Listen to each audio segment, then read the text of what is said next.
آپ کے ساتھ شیئر کروں گی عامر صاحب، لیکن میں ایک سوال اسی سے ریلیٹڈ جو ہے وہ آپ کے سامنے رکھنا چاہ رہی ہوں. میرے خیال میں ٹھیک ہے، پروڈیوسر صاحب ہمیں بتا رہے ہیں کہ اس وقت ماہر قانون سلمان اکرم راجہ صاحب ہمارے ساتھ موجود ہے. بیرسٹر صاحب بے حد شکریہ آپ کے قیمتی وقت کے لیے. عامر صاحب انہی سے رائے لیتے ہیں. جی سلمان اکرم صاحب بہت ہمیں شکریہ آپ کے ٹائم دینے کا. میں شاید میرا نہیں خیال ہے اپنے 40 سال 38 سال ہو گئے ہوں مجھے صحافت کرتے کہ میں کبھی اتنا زیادہ جذباتی فیل کر رہا ہوں کہ لوگوں کو اندازہ نہیں ہے کہ یہ کتنا بڑا سانحہ ہو سکتا تھا اگر یہ کل رات کو جس طرح کوشش کر رہے تھے پاس کرتے.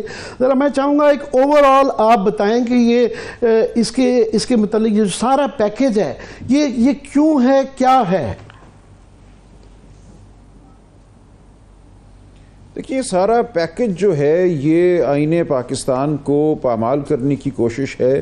ملک میں ایک ایسا نظام قائم کرنے کی کوشش ہے جو ہم نے آج سے پہلے نہیں دیکھا. بربریت کا نظام، ایک فریب اور جھوٹ کو دوام بخشنے کا نظام. یہ سارا معاملہ میں سمجھتا ہوں 8 فروری کا جو الیکشن ہوا اس میں جو دھوکہ دہی کی گئی، جو ڈاکہ ڈالا گیا، اس کو ایک طرح سے چھپانے کی کوشش ہے، اس کو دفنانے کی کوشش ہے. کوشش یہ ہے کہ ایک نئی عدالت قائم کی جائے جہاں جسٹس فائز عیسیٰ صاحب کو تعینات کیا جائے. بالکل یہ مفروضہ میں ہوگا لیکن یہ بالکل غالب گمان ہے. بات نظر آ رہی ہے، واضح ہے. 68 سال عمر کر دی گئی ہے نئی اس عدالت میں ریٹائرمنٹ کی، تاکہ پرائم منسٹر اپنی ثوابدید میں پہلا چیف جسٹس مقرر کریں گے کسی بھی شخص کو، اور وہ چیف جسٹس صاحب جو ہیں پھر آگے مزید جو جج صاحبان ہیں ان کو مقرر کریں گے. اور تمام مقدمات جو اس وقت سپریم کورٹ میں پینڈنگ ہیں آئینی حوالے سے، یا جو اپیلیں ریویو بھی پینڈنگ ہیں، وہ سب اس عدالت کے پاس آ جائیں گے. 8 فروری کا فیصلہ سمیت تمام جو پینڈنگ کیسز ہیں وہ سارے کے سارے اس وفاقی آئینی عدالت کو ٹرانسفر کر دیے جائیں گے، ایسا ہی ہے نا؟ جی 8 فروری تو الیکشن والا دن تھا نا، اس نہیں 8 فروری والا نہیں، وہ اس فیصلے سے ریلیٹڈ جو ایک مقدمہ چل رہا ہے وہ فیصلہ بھی ان کے پاس آ جائے گا. جو آئینی معاملات ہیں، دیکھیں آئینی معاملات میں یہ شامل ہے کہ کیا حاضر سروس جج ہائی کورٹ کے جج سنیں گے الیکشن کی اپیلیں، یا الیکشن کمیشن اپنی ثوابدید میں ریٹائرڈ ججوں کو کانٹریکٹ پہ معاہدے پہ رکھ کے ان سے مقدمے کروائے گا. اسی طرح دیگر معاملات ہیں، جو ریزروڈ سیٹس کا معاملہ ہے اس میں ریویو جو ہے وہ یہاں چلا جائے گا. پہلے تو یہ تھا کہ ریویو انہی 13 ججوں کے پاس جائے گا جنہوں نے پہلا فیصلہ کیا. اب یہ بالکل ایک نئی عدالت، اس میں نئے جج وہ سنیں گے ریویو کو بھی. تو مقصد یہ ہے کہ پورا جو ہمارا اس وقت تک کا قانونی نظام ہے، جو ہمارے فیصلے ہیں، ان کو رد کروایا جائے اس نئی ایک عدالت سے جو سپریم کورٹ کے اوپر ایک نئی عدالت بنائی جا رہی ہے. اس کے ساتھ ساتھ یہ کہا جا رہا ہے کہ جو ہائی کورٹ کے جج صاحبان ہیں ان کو تتر بتر کرنے کا اختیار ہوگا کہ ایک جج کو آپ اسلام آباد ہائی کورٹ سے اٹھا کے سندھ بھیج دیں، سندھ سے اٹھا کے پشاور بھیج دیں. تو یہ ایک بغیر اس کی رضا کے، تو یہ ایک خواہش ہے کہ ہر شخص جو ہے وہ ڈرا رہے. اسی طرح جو چیف جسٹس ہیں سپریم کورٹ کے، وہ سینئر جو جج صاحبان ہیں ان میں سے ہوں گے. ثوابدید میں جوڈیشل کمیشن کی، وہاں بھی پھر یہی ہے کہ جوڈیشل کمیشن میں بھی جو ایک بہت بڑا رول ہوگا وہ حکومت کا ہوگا، پاکستان بار کاؤنسل کا ہوگا، جو کہ سیاسی نوعیت کے ادارے ہیں. وہاں ہم جانتے ہیں الیکشن کس طرح ہوتے ہیں. تو یہ تمام نظام جو ہے اس کو خوف، جبر، لالچ کے تابع کرنے کی کوشش ہے. اور جو حق ہوتا ہے ہیبس کارپس کی پٹیشن کرنے کا ہائی کورٹ میں آرٹیکل 199 کے تحت رٹ کرنے کا، اس کو بھی محدود کر دیا گیا ہے کہ آپ کسی قانون نافذ کرنے والے ادارے یا نیشنل سیکیورٹی سے منسلک ادارے کے جو اقدامات ہیں ان کے حوالے سے رٹ پٹیشن بھی نہیں کر سکیں گے.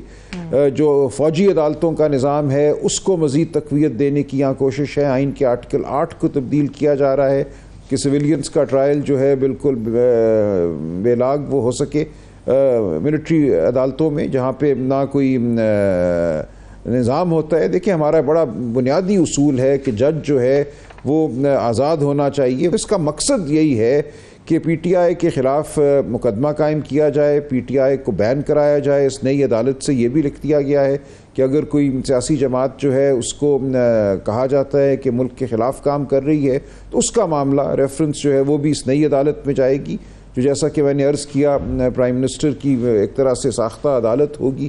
چیف جسٹس کا, پہلے چیف جسٹس کا انتخاب وہ کریں گے اور وہ چیف جسٹس باقی جج جو ہیں ان کا انتخاب کریں گے.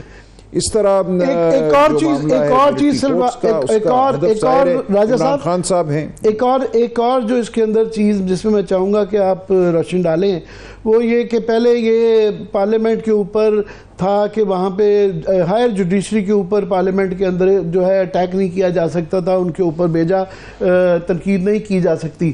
اب یہ صرف اس آئینی وفاقی عدالت کے لیے محدود کر دیا گیا ہے. پلس جو سب سے میں جس پہ چاہوں گا کہ یہ اگر ہو جاتا ہے, فار ایگزامپل یہ کل رات کو اگر بن گئی ہوتی تو یہ اس کو چیلنج بھی نہیں کیا جا سکتا کسی اندر عدالت میں. تو یہ اگر یہ ہو جائے, جو وہ ابھی بھی بڑے پازیٹیو ہیں کہ جی ہم 8-10 دن میں یہ کر لیں گے, تو یہ ہو جائے گا, تو کیا اس کو چیلنج کسی عدالت میں نہیں کیا جا سکتا؟ کس عدالت میں کریں گے؟ دیکھیں نا, سپریم کورٹ کو تو یہ ترامیم جو ہیں ختم کر رہی ہیں. اگر یہ ترامیم نافذ العمل ہو جاتی ہیں تو سپریم کورٹ جو تھا آج تک, اس کی تو طاقت آئینی معاملات میں بالکل ختم ہو جائے گی. وہ تو فوجداری اور زمینوں کے جھگڑے اور کوئی ٹیکس کے جھگڑوں کی عدالت رہ جائے گی. تمام جو معاملات ہیں قانون کو, آئین کو, اگر آپ نے کہنا ہے کہ یہ آئین خلاف آئین ہے, آئین کا ایک بنیادی ڈھانچہ ہے, اس کے خلاف کوئی ترمیم ہو, تو آج تو ہم یہ کہہ سکتے ہیں کہ اس کو عدالت میں چیلنج کیا جا سکتا ہے. لیکن یہ ترمیمی پیکج یہ کہہ رہا ہے کہ کسی بھی بنیاد پہ کسی آئینی ترمیم کو چیلنج نہیں کیا جا سکے گا, اور عام قوانین کے حوالے سے بھی جو چیلنج ہوگا وہ اس نئی عدالت میں جائے گا. تو ہر دروازہ بند کیا جا رہا ہے. یہاں خواہش یہی ہے, کوشش یہی ہے کہ ایک ایسا ایک تاریخ ایک جو ہے ایک کمرے میں ہمیں بند کر دیا جائے جہاں سے باہر نکلنے کا کوئی راستہ نہ ہو. ساتھ میں مگر یہ مجھے بتائیں کہ یہ آئین کا ایک بنیادی ڈھانچہ ہوتا ہے, آئین کی ایک بنیادی اسپرٹ ہے, پھر آپ کے بنیادی حقوق ہیں. یہ چیزیں کیا جو ہے کل کو اگر یہ کانسٹیٹیوشنل پارلیمنٹ یہ کہہ دیتی ہے, کوئی فیصلہ کر دیتی ہے کہ جناب فار ایگزامپل آئین ہی ختم کر دیں, تو کیا پھر یہ کانسٹیٹیوشنل کورٹ جو ہے وہ بھی چیلنج نہیں ہو سکتا؟ یہ منطقی طور پہ سمجھ نہیں آتی. ہاں چیلنج, یہی تو میں عرض کر رہا ہوں نا. دیکھیں عام طور پہ یہ ہوتا ہے کہ نئی عدالت نہیں بنائی جاتی. یہ ہوا ہے مختلف ممالک میں, بھارت میں ہوا ہے, ہمارے یہاں بھی ہوا ہے کہ آئینی ترمیم کو عدالت نے دیکھا ہے اور کہا ہے کہ یہ تو بنیادی ڈھانچے کو ختم کر رہی ہے, آئین کے وجود کو ختم کر رہی ہے, لہٰذا اس کو کالعدم قرار دیا جا سکتا ہے. اب یہاں تو ایک نئی عدالت بن رہی ہے اور وہ عدالت خود رہین ہوگی ان یہ جو ترامیم کی جا رہی ہیں ان کی. کیا وہ انہی ترامیم کو ختم کرے گی جس کے تحت وہ قائم ہوئی ہے؟ تو یہ بہت ہی خوفناک منصوبہ ہے کہ تمام طاقت سپریم کورٹ سے لے کر اس نئی عدالت کو دے دی جائے, اور وہ نئی عدالت ہی پھر یہ دیکھے گی کہ اس کا اپنا قیام جو ہے وہ آئین کے ڈھانچے کے مطابق ہے یا نہیں, اور وہ عدالت کہے گی کہ ہم آئین کے ڈھانچے کے منافی ہیں, اس لیے ہمارا وجود جو ہے وہ وائڈ ہے, اس کو ایسے سمجھا جائے کہ جیسے ہوا ہی نہیں کبھی. تو یہ عجیب و غریب صورتحال پیدا ہو گئی ہے جو میں نے کم از کم پچھلے 100-200 سال میں کسی ملک میں ہوتے نہیں دیکھی, کہ آپ ایک موجودہ آئینی نظام کے اندر اس آئین کی نفی کریں اور اس نفی کے چیلنج کے لیے ایک نئی عدالت بنا دیں جو خود اس نفی کی پیداوار ہے.